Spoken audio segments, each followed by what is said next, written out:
புதுவையில் தொடர்ந்து 12 முறை சிறந்த கோச்சிங் சென்டருக்கான விருதை பெற்ற ஒரே கோச்சிங் சென்டர் நமது Shri Vivekanandar coaching centre. School for privates, fully air conditioned with smart classrooms. 8வது தேறியவர்கள் அல்லது 9வது தவறியவர்கள் நேரடியாக SSLC-யில் சேரலாம். வகுப்புகள் முழு நாள் நடைபெறும். பள்ளிக்கே செல்லாமல் எங்களது முதலியார்பேட்டை ஸ்ரீ விவேகானந்தர் டியூட்டோரியலில் பிரைவேட்டாக 10ஆம் வகுப்பு படித்த மாணவி 486 மதிப்பெண் பெற்று புதுவை மற்றும் தமிழகத்தில் மாநிலத்திலேயே முதலிடத்தை பிடித்து சாதனை படைத்துள்ளார். State first. Separate classes for boys and girls. 12ஆம் வகுப்பு, 11ஆம் வகுப்பு மற்றும் 10ஆம் வகுப்பு தோல்வியா? இனி கவலை வேண்டாம். தோல்வியுற்ற பாடங்களில் வருகிற ஜூன் மாத தேர்வில் வெற்றி பெற சிறந்த முறையில் பயிற்சி அளிக்கப்படுகிறது. +1 தவறியவர்கள் அல்லது தேறியவர்கள் நேரடியாக +2 சேரலாம். வகுப்புகள் முழு நாள் நடைபெறும். பள்ளிக்கே செல்லாமல் எங்களது முதலியார்பேட்டை ஸ்ரீ விவேகானந்தர் டியூட்டோரியலில் பிரைவேட்டாக 12ஆம் வகுப்பு படித்த மாணவி 1094 மதிப்பெண் பெற்று புதுவை மற்றும் தமிழகத்தில் 2ஆம் இடம். CBSE மற்றும் ஸ்டேட் போர்டு 10th, +1 மற்றும் +2 tuition classes all subjects admission நடைபெறுகிறது.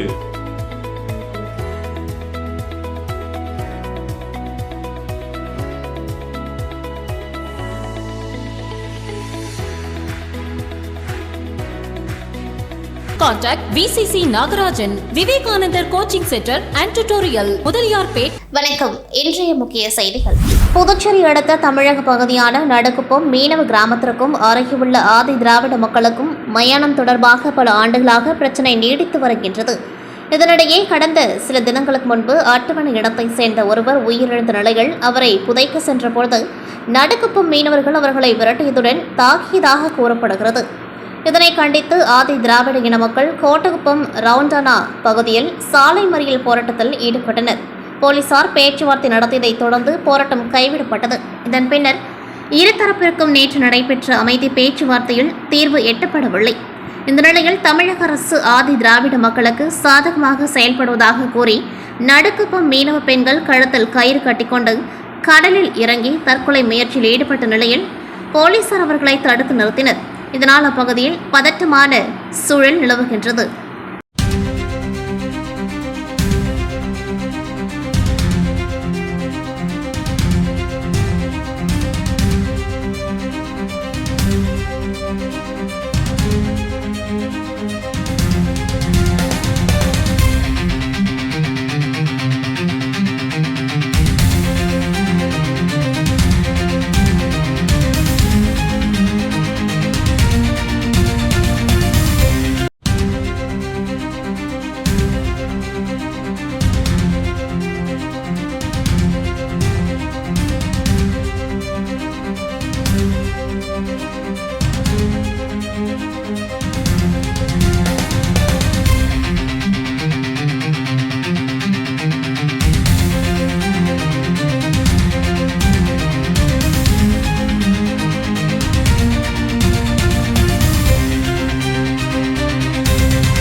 புதுச்சேரியில் மே 13 அன்று ரங்கசாமி முதல்வராக பதவியேற்றார்.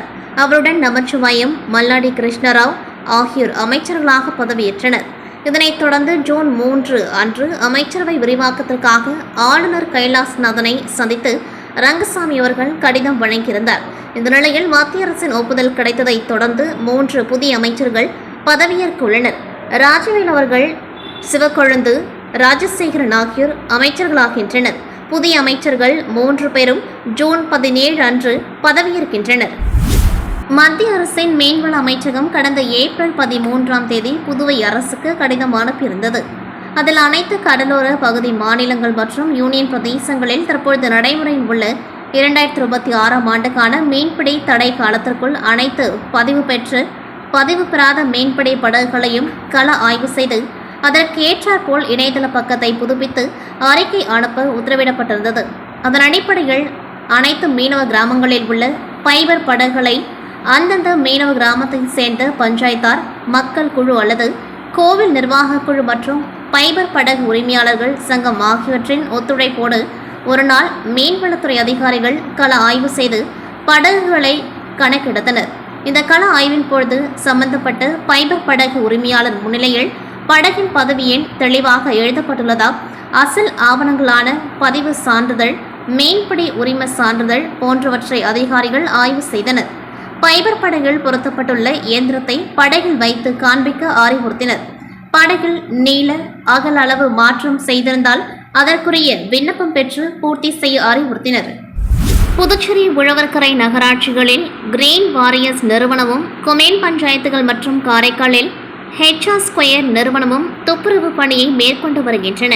இதுவரை தூய்மை பணியாளர்களுக்கு மாத சம்பளமாக ரூபாய் 8,806 நிர்ணயித்து அதில் பிடித்தம் போக ரூபாய் 8,000 மட்டுமே வழங்கப்பட்டு வந்தது. அரசு நிர்ணயித்த குறைந்தபட்ச கூலியை வழங்க வேண்டுமென்று தூய்மை பணியாளர்கள் சார்பில் கோரிக்கை விடுக்கப்பட்டது. இந்நிலையில் புதுச்சேரி உள்ளாட்சித்துறை இயக்குநர் அலுவலகம் ஓர் உத்தரவை பிறப்பித்துள்ளது. அதன்படி சம்பளம் ரூபாய் 4,000 உயர்த்தப்பட்டதுடன் மற்ற கோரிக்கைகளும் ஏற்கப்பட்டுள்ளன. மாதம் சம்பளமாக ரூபாய் 12,726, இதில் பிடித்தங்கள் போக ரூபாய் 11,000 கையில் கிடைக்கும். மாதந்தோறும் 7ஆம் தேதிக்குள் சம்பளம் வழங்கப்பட வேண்டும். ஒரு நாள் வார விடுமுறை சம்பளத்துடன் வழங்கப்பட வேண்டும். தேசிய விடுமுறை நாட்களில் வேலை செய்தால் இரட்டை சம்பளம் வழங்க வேண்டும். PF மற்றும் ESஐ பிடித்தம் செய்து சம்பந்தப்பட்ட அலுவலகங்களில் செலுத்த வேண்டும். மாத சம்பளத்துக்கான ரசீது வழங்க வேண்டும். இந்த மாதம் முதல் இந்த உத்தரவு அமலுக்கு வர வேண்டுமென்று இந்த 2 ஒப்பந்ததாரர்களுக்கும் வலியுறுத்தப்பட்டுள்ளது.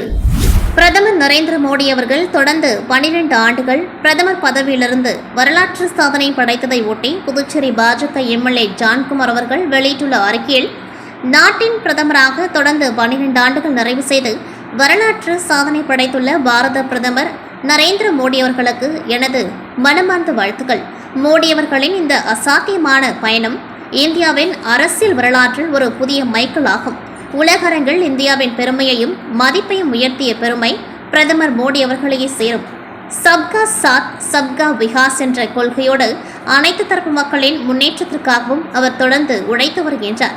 ஏழைகளை மக்களின் வாழ்வாதாரத்தை உயர்த்தும் வகையில் பல உன்னதமான திட்டங்களை அவர் செயல்படுத்தியுள்ளார்.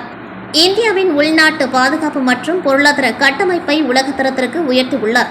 புதுச்சேரி மாநிலத்தின் வளர்ச்சிக்கும் மக்கள் நலத்திட்டங்களுக்கும் அவர் தொடர்ந்து வழங்கி வரும் ஆதரவு மறக்க முடியாதது. அவரது வலுவான மற்றும் தொலைநோக்கு பார்வை கொண்ட தலைமையின் கீழ் இந்தியா தொடர்ந்து பல சாதனைகளை படைக்கும் என்பதில் ஐயமில்லை.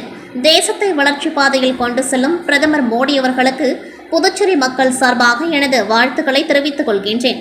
நமது பாரத பிரதமர் அவர்கள் இன்னும் பல ஆண்டுகள் ஆரோக்கியத்துடனும் வலிமையுடனும் தேசத்திற்கு வழிகாட்ட எல்லாம் வல்ல இறைவனை பிரார்த்திக்கின்றேன் என்று முதலியார்பேட்டை சட்டமன்ற உறுப்பினர் ஜான்குமார் தெரிவித்துள்ளார்.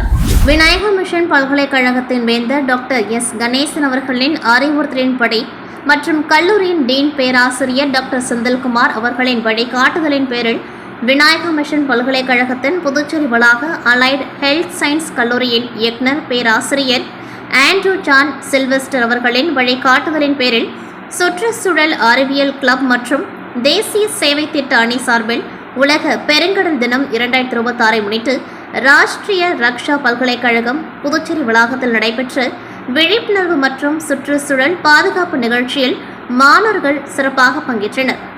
புதுச்சேரி மாசு கட்டுப்பாட்டு குழு, PPCC, Puducherry EIACP, PC hub, SACON PCRP, Puducherry NSS, universal echo foundation மற்றும் ராஷ்டிரிய ரக்ஷா பல்கலைக்கழகம் புதுச்சேரி வளாகம் இணைந்து ஏற்பாடு செய்த உலக பெருங்கடல் தின நிகழ்ச்சியில் அலைடு ஹெல்த் சயின்ஸ் கல்லூரியின் 50 மாணவர்கள் பங்கேற்று பயனடைந்தனர். கடல் பாதுகாப்பு, உயிரின பல்வகைமை பாதுகாப்பு மற்றும் நிலையான சுற்றுச்சூழல் நடைமுறைகளின் முக்கியத்துவத்தை வலியுறுத்தியது.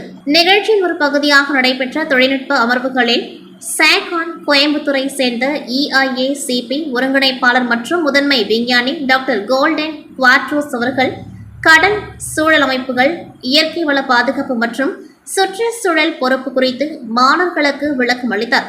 மேலும் உயிரின பல்வகை பாதுகாப்பு நிபுணரும் யூனிவர்சல் எக்கோ ஃபவுண்டேஷன் நிறுவனத்தின் நிறுவனர் மற்றும் இயக்குநருமான டாக்டர் பூபேஷ் குப்தா அவர்கள் உயிரின பல்வகை பாதுகாப்பு, சதுப்பு நில சூழல் அமைப்புகள் மற்றும் சுற்றுச்சூழல் நிலைத்தன்மையில் சமூகங்களின் பங்கு குறித்து விழிப்புணர்வு ஏற்படுத்தும் வகையில் உரையாற்றினார்.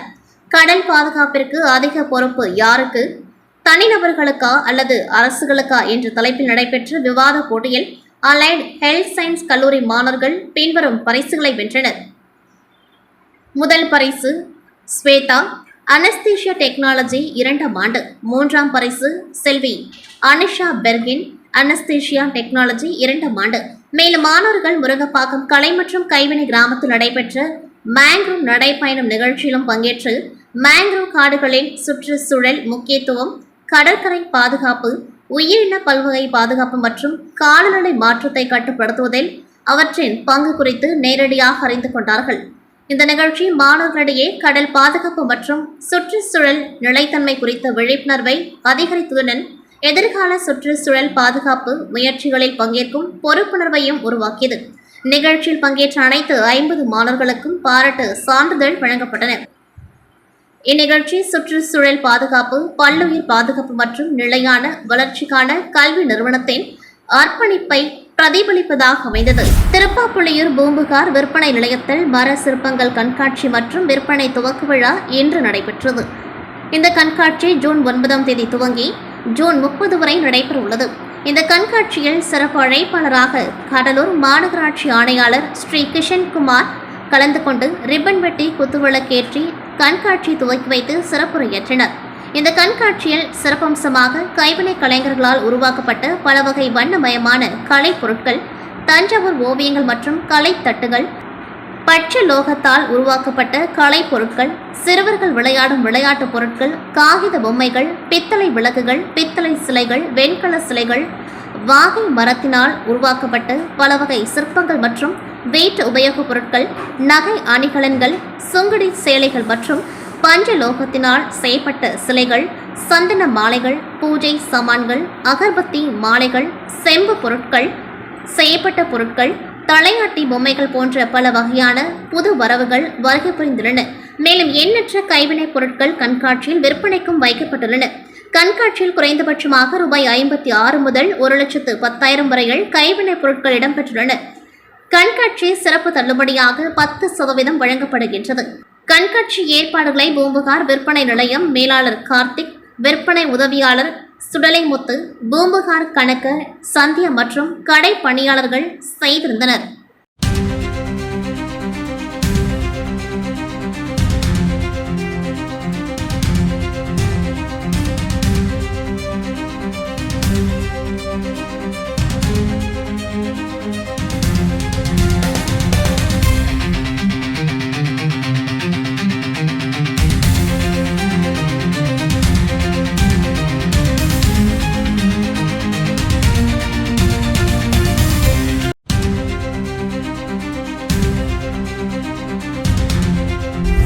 புதுச்சேரியில் 3 நாட்களுக்கு 2 ரயில்கள் ரத்து.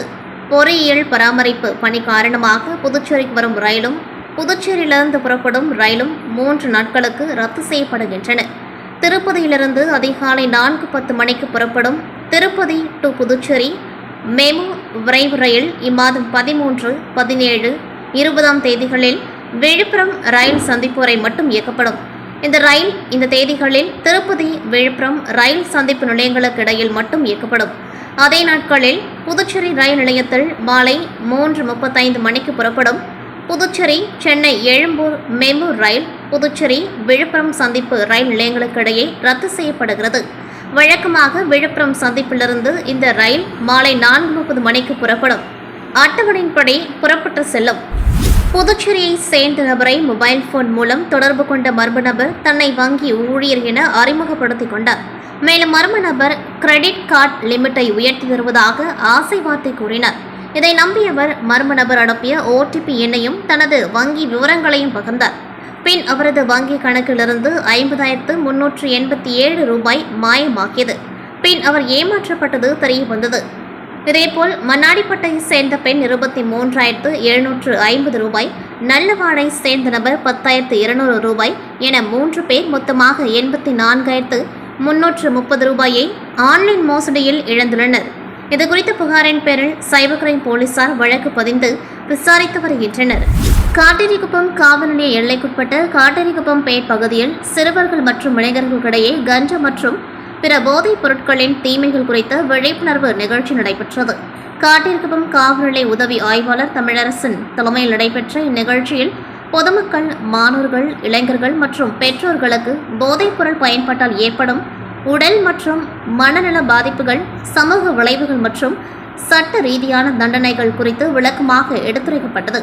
மேலும் போதைப்பொருள் இல்லாத ஆரோக்கியமான வாழ்க்கை முறையை கடைபிடிக்கவும், போதைப்பொருள் விற்பனை அல்லது பயன்பாடு தொடர்பான தகவல்கள் ஏதேனும் தெரிந்தால் உடனடியாக காவல்துறைக்கு தெரிவிக்குமாறும் அறிவுறுத்தப்பட்டது. இந்நிகழ்ச்சியில் ஏராளமான பொதுமக்கள் கலந்து கொண்டு பயனடைந்தனர். நல்ல மேல வரணும் அப்படின்னு சொன்னா மாற்றம் வேணுங்க. நிறைய சில உள்ளுருவிகள் இருக்கதான் செய்யும் நம்ம ஊர்ல. எனக்கே தெரியும் யார் அவங்களாம் தூக்கி போடுங்க. உங்க பிள்ளைங்களை மேல கொண்டு வர வழியை பாருங்க. நான் சொல்ல வருது அதான், மேல கொண்டு வர வழியை பாருங்க. வெளியாட்களை தடுப்போம். போதை கஞ்சா மற்றும் போதை பழக்கத்தை நம்ம ஊர்ல இருந்து ஒழிக்கணும். இதுக்கு எல்லாரும் உறுதி எடுத்துக்கணும். நாங்க மட்டும் நினைச்சா பத்தாது. ஜென்ஸ் மட்டும், ஒவ்வொரு லேடிஸும் எல்லாருமே உறுதி எடுத்துக்கணும். இந்த விஷயத்துல எடுத்துக்கிட்டு நீங்க கண்காணிக்க ஆரம்பிச்சா யாரும் உள்ள வர முடியாங்க. எந்த ஒரு பழக்கம் நம்ம பிள்ளைங்களும் எந்த பண்ணாதுங்க. ஆரம்பத்துல 2 தட்டு வச்சு அவங்க ஒழுங்கு வீட்டுல உட்காந்து இருப்பாங்க. நீங்க எடுக்கிற நடவடிக்கையில இந்த ஊர் நல்ல அருமையான போவோம். நல்ல ஒரு ஊரு நமக்கு. இந்த காட்டேரிப்பம் பகுதி நிறைய பேர் படிச்சவங்க இருக்காங்க. அது ஒருத்தருங்க ஒரு பகுதி மட்டும் படிச்சவங்களா ஆகணும். ஒரு பகுதி கீழே இறங்கினே போறது நல்லது கிடையாது. சமமான வளர்ச்சி வேணும். நம்ம ஊருக்கு சமமான வளர்ச்சி வேணும். எல்லாரும் மேல வரணும். இந்த கோட்ரஸா இருக்கிறதெல்லாம் வீடா மாறணும். பெரிய பெரிய கல்வீடா மாறணும். அதுக்கு யார் மாத்துவாங்க? அரசாங்கத்தை கை நோக்கி எதிர்பார்த்துட்டு உட்காராதீங்க. உங்க பிள்ளைங்க மாத்தும். அவங்க பிள்ளைங்க மாத்தினா உங்களுக்கு பிள்ளைங்களுக்கு நல்ல கல்வி வேணும். அவன் நல்ல கல்வி வேணும். அவனுக்கு நல்ல நட்பும் அவனுக்கு சரியான கண்காணிப்பும் உங்களுக்கு முக்கியம். அவன் கண்டிப்பா வருவான். நல்ல ஒரு உயர் அதிகாரியா வருவான். நல்ல அரசு வேலையும் சரி மற்ற வேலையும் நல்லா செய்வான். எல்லாத்தையும் மாத்தி காட்டுவான். அவனால முடியும். அதுக்கு உங்களுடைய பொறுப்பும் கடமையும் ரொம்ப முக்கியம். உங்ககிட்ட இந்த விழிப்புணர்வு கூட்டம் மூலமா நான் இந்த பகுதியில் கேட்டுக்கிறது, உங்க பிள்ளைங்களை கண்காணிப்போட வச்சிருங்க. வெளியாட்களை தடுங்க. எந்த தகவலா இருந்தாலும் காவல்துறைக்கு தெரிவிங்க. நம்ம எல்லாரும் ஒன்னா சேர்ந்து குற்றம் நடக்காம நம்ம தடுப்போம். புதுச்சேரி அடுத்த தமிழக பகுதியான இடையஞ்சாவடி கிராமத்தை சேர்ந்த தம்பதியர் கமலபாதன், கனிமொழி இவர்களுக்கு ஒரு மகள், ஒரு மகன் உள்ளனர். அதே பகுதியில் உள்ள அரசு நடுநிலைப் பள்ளியில் 8ஆம் வகுப்பு படிக்கும் மகன் ஜீவா நேற்று மாலை தன் வீட்டில் அருகே புதிதாக கட்டியுள்ள வீட்டின் மேல்தளத்தில் விளையாட சென்றுள்ளார். அப்பொழுது தாழ்வு நிலையில் சென்ற மின்கம்பி மீது சிறுவனின் கை பட்டதில் மின்சாரம் பாய்ந்து தூக்கி வீசப்பட்டுள்ளார். சிறுவனின் சத்தம் கேட்ட தாயார் ஓடி சென்று பார்த்தபொழுது சிறுவன் மயங்கி நிலையில் இருந்துள்ளான். அவனை மீட்டு புதுச்சேரி ஜிப்மர் மருத்துவமனைக்கு பெற்றோர்கள் கொண்டு சென்றனர். சிறுவனை பரிசோதித்த மருத்துவர்கள் அவன் ஏற்கனவே இறந்துவிட்டதாக தெரிவித்தனர். இது தொடர்பாக ஆரோவில் போலீசார் வழக்கு பதிவு செய்து விசாரணை நடத்தி வருகின்றனர். மின்சாரம் பாய்ந்த 8ஆம் வகுப்பு மாணவன் உயிரிழந்த சம்பவம் அப்பகுதியில் பெரும் சோகத்தை ஏற்படுத்தியுள்ளது. புதுச்சேரியில் மும்மொழி திட்டம் மற்றும் புதிய கல்விக் கொள்கை மூலம் ஹிந்தியை கட்டாயமாக திணிக்கும் மத்திய அரசை கண்டித்து ஆளுநர் மாளிகை நோக்கி மனு அளிக்கும் போராட்டம் நடத்தப்படும் என்று தமிழ் உரிமை இயக்கம் சார்பில் அறிவிக்கப்பட்டிருந்தது. இதன்படி காமராஜர் சதுக்கத்தில் ஒன்று கூடிய தமிழ் பற்றாளர்கள் இயக்கத்தின் தலைவர் பாவாணன் தலைமையில் பேரணியாக நேரு வீதி வழியாக சென்றனர். கண்டன கோஷங்கள் எழுப்பியவாறு சென்ற பேரணியை பெரியகடை காவல் நிலையம் அருகே போலீசார் தடுப்பு கட்டை அமைத்து தடுத்தனர். தொடர்ந்து அங்கேயே கோரிக்கைகளை வலியுறுத்தி கண்டன கோஷங்களை எழுப்பி போராட்டத்தில் ஈடுபட்டனர். இதுகுறித்து அவர்கள் கூறும்பொழுது, புதிய கல்விக் கொள்கையை கைவிட வேண்டும் என்று பல போராட்டங்கள் மூலம் வலியுறுத்தி வருகின்றோம். ஆனால் அரசு ஏற்காமல் தொடர்ந்து நடைமுறைப்படுத்தி வருகின்றது. இதே நிலை நீடிக்குமானால் மாநில அளவில் மிகப்பெரிய போராட்டம் நடத்தப்படும் என்று எச்சரித்தனர்.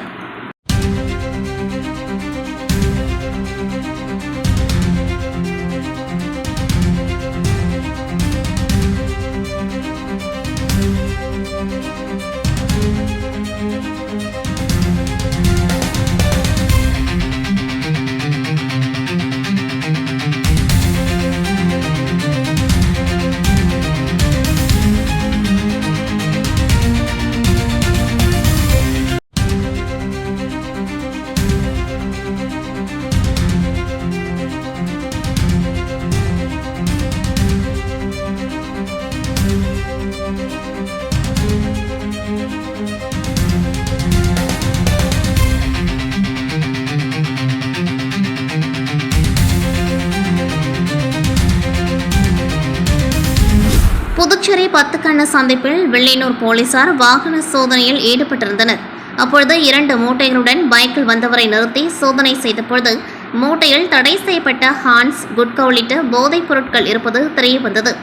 இதனைத் தொடர்ந்து அவரை காவல் நிலையம் அழைத்து சென்று விசாரணை மேற்கொண்டதில் சென்னை சவுகார்பேட் பகுதியைச் சேர்ந்த தினேஷ் என்பதும் பெங்களூரிலிருந்து ரயில் மூலம் விழுப்புரத்திற்கு கொண்டு வந்ததும் அங்கிருந்து பைக்கில் புதுச்சேரி மற்றும் தமிழக பகுதிகளில் விற்பனை செய்ய வந்ததும் விசாரணையில் தெரியவந்தது.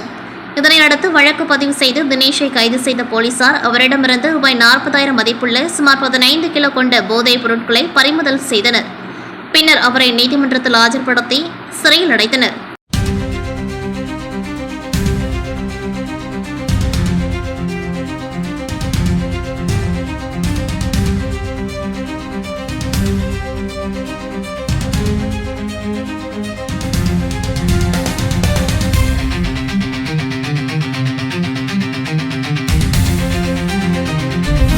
புதுச்சேரி மதகடிப்பட்டு பகுதியில் வெள்ளினூர் போக்குவரத்து போலீசார் போக்குவரத்து நெரிசலை ஒழுங்குபடுத்தும் பணியில் ஈடுபட்டிருந்தனர். அப்பொழுது பைக்கில் வேகமாக வந்த 3 பேர் மற்றொரு பைக் மீது மோதியதால் விபத்துக்குள்ளானது. அப்பொழுது பணியில் இருந்த போக்குவரத்து போலீசார் விரைந்து சென்று போக்குவரத்தை சரி செய்தனர்.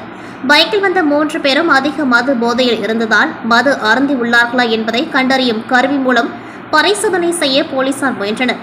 இதனால் ஆத்திரமடைந்த அந்த மூவரும் போலீசாருடன் தகராறில் ஈடுபட்டு தாக்கியதாக கூறப்படுகின்றது. இதை கண்டு அதிர்ச்சியடைந்த பகுதி மக்கள் போலீசாரை மீட்டனர். இந்த சம்பவம் தொடர்பாக திருப்புனை போலீசார் வழக்கு பதிவு செய்து விழுப்புரம் மாவட்டம் வளவனூர் பகுதியைச் சேர்ந்த சரத்குமார், மதியழகன் ஆகிய இருவரை கைது செய்தனர். மேலும் தலைமறைவாக உள்ள இளங்கோ என்போரை தீவிரமாக தேடி வருகின்றனர். அகில இந்திய காங்கிரஸ் கமிட்டியின் செயலாளரும் தமிழ்நாடு மற்றும் புதுச்சேரி மாநிலங்களுக்கான காங்கிரஸ் கட்சியின் பொறுப்பாளருமான சூரஜ் ஹெக்டே அவர்கள் இயற்கை எய்தினார். அவரது மறைவை ஒட்டி புதுச்சேரி மகிழா காங்கிரசின் முன்னாள் தலைவி பஞ்சகாந்தி தலைமையில் காங்கிரஸ் கட்சி அலுவலகத்தில் அவரது திரு உருவப்படத்திற்கு மலர் தூவி அவருக்கு கண்ணீர் அஞ்சலி செலுத்தப்பட்டது. இந்திய தேசிய காங்கிரசின் மூத்த தலைவர்களில் ஒருவரும் அகில இந்திய செயலாளருமான சூரஜ் ஹெக்டே அவர்கள் கடந்த ஜூன் மாதம் 7ஆம் தேதி காலமானார். அகில இந்திய அளவில் காங்கிரஸ் கட்சியின் முக்கிய பொறுப்புகளை வகித்த இவர் தமிழ்நாடு மற்றும் புதுச்சேரி மாநிலங்களுக்கான காங்கிரஸ் கட்சியின் பொறுப்பாளராகவும் நியமிக்கப்பட்டு தீவிரமாக பணியாற்றி வந்தார். கட்சி தொண்டர்கள் மற்றும் நிர்வாகிகளிடையே நன்மதிப்பை பெற்றிருந்த சூரஜ் ஹெக்டே அவர்களின் திடீர் மறைவு காங்கிரஸ் கட்சியினரிடையே பெரும் சோகத்தை ஏற்படுத்தியுள்ளது. அன்னாரது மறைவுக்கு இரங்கல் தெரிவிக்கும் வகையில் புதுச்சேரி இந்திய தேசிய காங்கிரஸ் கமிட்டி மகிழா காங்கிரஸ் முன்னாள் தலைவி பஞ்சகாந்தி தலைமையில் அஞ்சலி செலுத்தும் நிகழ்வு நடைபெற்றது. இதற்காக வைக்கப்பட்டிருந்த அவரது திரு உருவப்படத்திற்கு மலர் மாலை அணிவிக்கப்பட்டு கட்சி நிர்வாகிகள் மற்றும் தொண்டர்கள் மலர் தூவி கண்ணீர் அஞ்சலி செலுத்தினர். கட்சி வளர்ச்சிக்கு அவர் ஆற்றிய தொண்டினை நினைவு கூர்ந்து புதுச்சேரி காங்கிரஸ் நிர்வாகிகள் தங்களின் ஆழ்ந்த இரங்கலை தெரிவித்தனர். இத்துடன் செய்திகள் நிறைவடைகின்றது. நன்றி, வணக்கம். புதுவையில் தொடர்ந்து 12 முறை சிறந்த கோச்சிங் சென்டருக்கான விருதை பெற்ற ஒரே கோச்சிங் சென்டர் நமது Shri Vivekanandar coaching centre. School for privates, fully air conditioned with smart classrooms. 8வது தேறியவர்கள் அல்லது 9வது தவறியவர்கள் நேரடியாக SSLC-யில் சேரலாம். வகுப்புகள் முழு நாள் நடைபெறும். பள்ளிக்கே செல்லாமல் எங்களது முதலியார்பேட்டை ஸ்ரீ விவேகானந்தர் டியூட்டோரியலில் பிரைவேட்டாக 10ஆம் வகுப்பு படித்த மாணவி 486 மதிப்பெண் பெற்று புதுவை மற்றும் தமிழகத்தில் மாநிலத்திலேயே முதலிடத்தை பிடித்து சாதனை படைத்துள்ளார். State first, separate classes for boys and girls. 12ஆம் வகுப்பு, 11ஆம் வகுப்பு மற்றும் 10ஆம் வகுப்பு தோல்வியா? இனி கவலை வேண்டாம். தோல்வியுற்ற பாடங்களில் வருகிற ஜூன் மாத தேர்வில் வெற்றி பெற சிறந்த முறையில் பயிற்சி அளிக்கப்படுகிறது. +1 தவறியவர்கள் அல்லது தேறியவர்கள் நேரடியாக +2 சேரலாம். வகுப்புகள் முழு நாள் நடைபெறும். பள்ளிக்கே செல்லாமல் எங்களது முதலியார்பேட்டை ஸ்ரீ விவேகானந்தர் டியூட்டோரியலில் பிரைவேட்டாக 12ஆம் வகுப்பு படித்த மாணவி 1094 மதிப்பெண் பெற்று புதுவை மற்றும் தமிழகத்தில் 2ஆம் இடம். CBSE மற்றும் ஸ்டேட் போர்டு 10th +1 மற்றும் +2 tuition classes all subjects admission நடைபெறுகிறது.